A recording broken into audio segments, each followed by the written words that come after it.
The next core exercise is a reverse crunch.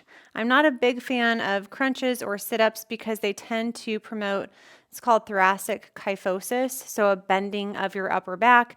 And for aging women, if they have low bone mass, that can increase their risk of compression fractures. So you're going to notice a lot of these core activities keep a pretty neutral spine, especially for that upper thoracic back.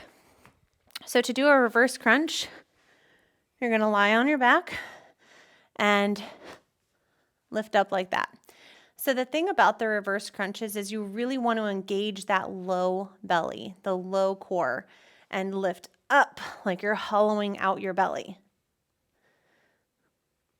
You can really try to relax your shoulders and relax your neck.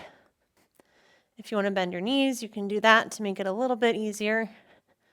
If you have any questions on the reverse crunch, please let me know.